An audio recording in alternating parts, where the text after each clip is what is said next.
Aujourd'hui, dans cette vidéo, je vais vous parler de Francis Holm, tueur en série français très connu, qui a tué au moins 11 personnes, mais qui est suspecté dans beaucoup d'autres affaires. Francis Holm est né en Meurthe-et-Moselle à Metz en 1959. Son père est alcoolique, accro aux courses de chevaux et violent. Francis a une enfance, malheureusement comme souvent dans ce genre d'histoire, assez terrible. Il était maltraité et pour exemple, il était surnommé Félix, comme le chat, car il mangeait parfois de la pâtée pour chat. Mais au moins, il s'entend bien avec sa mère Nicole, qu'il aime plus que tout, et sa sœur Christine. Il a un retard mental et son père se moque de son apparence, le rabaisse et le frappe. On apprendra plus tard qu'il est atteint du syndrome de Klinefelter. C'est un chromosome X en plus qui provoque plusieurs différences. Donc par exemple, moins de pilosité, une grande taille, il mesure 1,90 m, l'impuissance, un corps adolescent qui persiste et il est plus féminin. Dès l'adolescence, il devient alcoolique et il commence par enterrer des animaux vivants. La mort de sa mère, quand il a 25 ans en 1984, n'arrange rien, il tente de se suicider et c'est seulement 3 mois après le décès de sa mère qu'il tue sa première victime.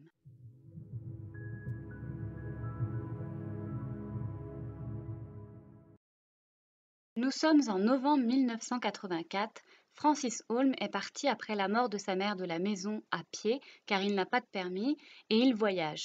Il erre de département en département, il prend quelques petits boulots et il rencontre parfois des gens sur la route avec qui il fait un peu de chemin. Il rencontre Joseph Molin, avec qui il a travaillé un peu, et ce dernier emmène Francis Holm en voiture. Sur la route, Joseph prend en autostop une jeune femme de 17 ans, Lionel Gineste, qui rentre chez ses parents, et Holm n'était pas très content car pour lui, c'était, je cite, « comme une pute, elle était sexy dans ses collants noirs ». Elle sera retrouvée dans un bois, étranglée, violée, poignardée complètement nue à Montauville. Elle aura la marque en forme de cœur de sa bague dans le cou car elle a essayé de desserrer l'étreinte. On apprendra que c'est Holm 10 ans plus tard en faisant le rapprochement du fait qu'il travaillait dans cette ville à cette période. Le complice prendra 10 ans de prison et Holm 30 ans.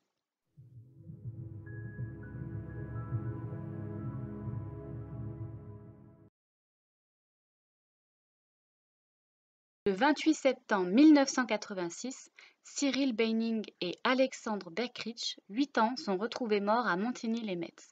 Les deux garçons étaient partis jouer le long d'un chemin de fer près de chez eux. Ils jetaient des cailloux et sont malheureusement tombés sur Holm qui leur a asséné la tête de nombreux coups de pierre.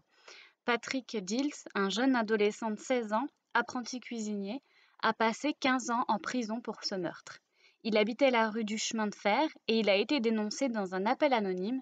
Des témoins disent l'avoir vu près du lieu du crime et ses parents sont en conflit de voisinage avec les grands-parents d'Alexandre.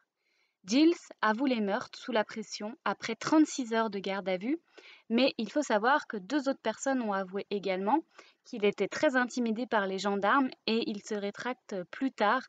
Il prendra quand même la peine maximum. Il est décrit donc comme très timide et pendant le procès, il ne parlera pas beaucoup.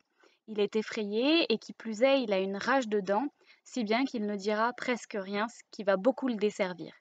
Dils subira en prison de nombreux viols et sévices dus à son statut de tueur d'enfants et à sa timidité. Il a écrit un livre intitulé « Je voulais juste rentrer chez moi » qui a été adapté en téléfilm sur France 2.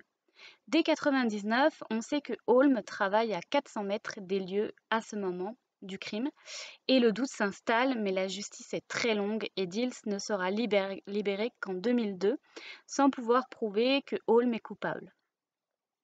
Holm sera finalement condamné en 2017 pour ce meurtre à perpétuité. La famille d'un des enfants croit toujours que c'est Patrick Dils à cause des aveux et en 2017, lors du procès de Holm, Patrick Dils a encore dû se justifier de ses aveux.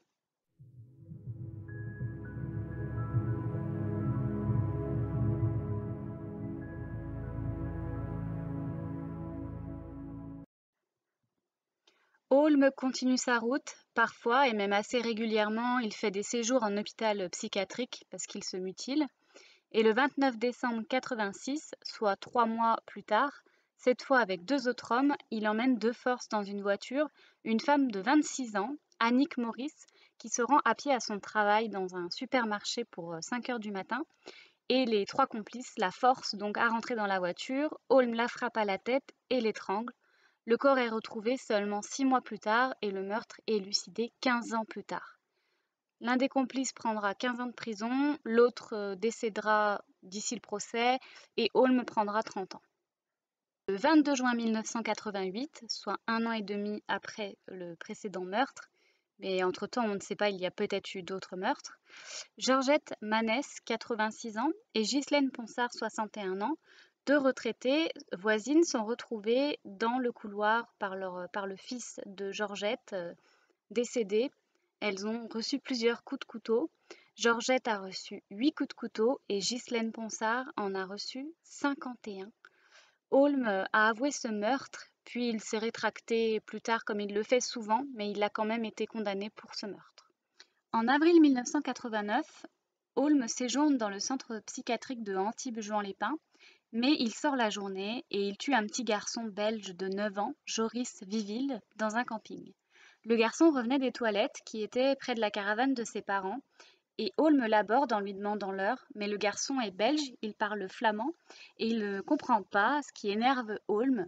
Holm l'attrape par le cou, il l'étrangle, il l'emmène dans la voiture, donc avec un complice qui conduisait, puisque Holm ne conduit pas, et il l'emmène plus loin et il le poignardera avec un tournevis plus de 80 fois. Quand il revient au centre, il est surexcité et il dit qu'il a tué quelqu'un, mais personne ne le croit. Le complice ne sera jamais identifié et Holm prendra donc beaucoup plus tard la perpétuité pour ce meurtre.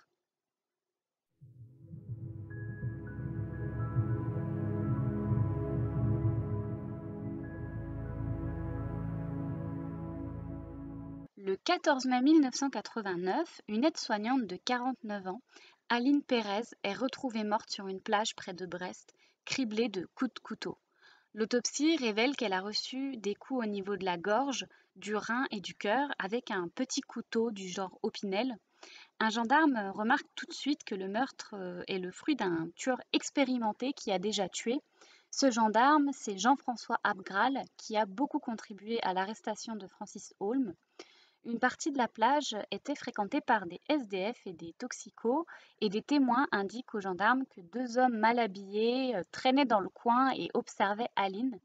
Donc ils font le lien avec les SDF sur la plage et ils savent que les SDF fréquentent le centre Emmaüs qui est juste à côté de la plage. La piste s'oriente ainsi sur ce centre. Donc quand Abgral s'y rend, la plupart sont partis, craignant la police, mais il obtient une liste de noms qu'il diffuse aux autres commissariats. Et 1 mois et demi plus tard, une gendarmerie de la Manche contacte Abgral et lui signale qu'ils ont arrêté un individu de cette liste qui voyageait en train sans billet, qui a une trentaine d'années et qui s'appelle Francis Holm. Abgral s'y rend, il rencontre Francis Holm pour la première fois et il a tout de suite une mauvaise impression. Le suspect est sur ses gardes, il est incohérent, il observe constamment le gendarme. Abgral le fait parler de sa vie, de tout et de rien pour qu'il baisse sa garde. Et Francis Holm parle beaucoup de lui, il raconte qu'il a fait l'armée, que pour tuer une sentinelle, c'est facile. Il suffit de 3 coups, donc un coup au rein, un coup au cœur et un coup dans le cou. Et c'est exactement la méthode qui a été utilisée pour tuer Aline Pérez. Abgral est convaincu que c'est lui, mais Holm a un alibi. Il était hospitalisé à 80 km de là ce jour-là. Et à l'hôpital, il y a une preuve puisque sa température a été prise et à l'heure même du meurtre. Abgral doit le relâcher car la garde à vue se termine alors qu'il a vraiment la conviction que c'est lui. Et plus tard, le gendarme se rend à l'hôpital de Quimper pour creuser cette piste de la Libye et il se rend compte que la température peut être prise même en l'absence du patient puisque le patient peut très bien poser le thermomètre sur la table de chevet et l'infirmière vient relever la température plus tard. Pire encore, les infirmières ont retrouvé du sable sous le lit le lendemain matin. Le doute n'est donc guère possible, son signalement est dans toutes les gendarmeries. Le 19 juin 1989, Jean-François Abgral reçoit un coup de fil d'une gendarmerie. Francis Holm s'est présenté pour signaler la perte de ses papiers. Abgral apprend aussi qu'il est suspecté dans le meurtre d'un agriculteur, Jean-Joseph Clément, et le gendarme traverse la France pour se retrouver de nouveau face à Holm. Mais il n'y a toujours pas d'éléments suffisants et en l'absence d'aveu, il ne peut rien faire. Il entend Holm lui dire « Je sais que tu sais », mais il est quand même obligé de le relâcher.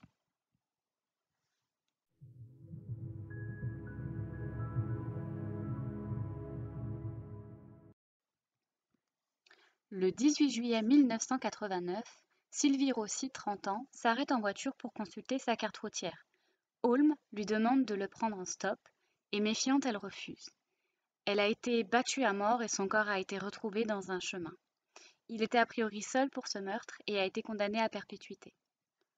Le 7 mai 1991, Laurence Guillaume, 14 ans, se rendait à la foire en scooter avec son cousin et un groupe d'amis. Holm leur propose de leur payer à boire. Quand elle repart, il la suit en voiture avec le cousin de la victime, qui est donc en voiture avec Holm. Le cousin alcoolisé révèle à Holm qu'il souhaite avoir des relations sexuelles avec sa cousine.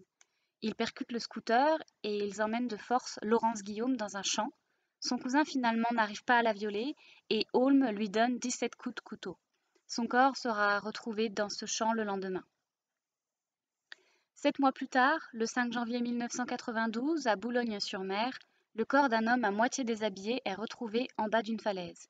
Il a été poignardé et frappé avec des pierres à la tête, puis poussé de la falaise. Pendant longtemps, on ne saura pas qui est cet homme, puisque méconnaissable, mais on finira par identifier Jean Rémy, retraité de 63 ans, parti un jour de pluie et de vent, déprimé par la maladie grave de sa femme et sa propre maladie, la maladie de Parkinson. Sa femme mourra avant de savoir ce qui lui est arrivé. Holm reconnaîtra plus tard le crime.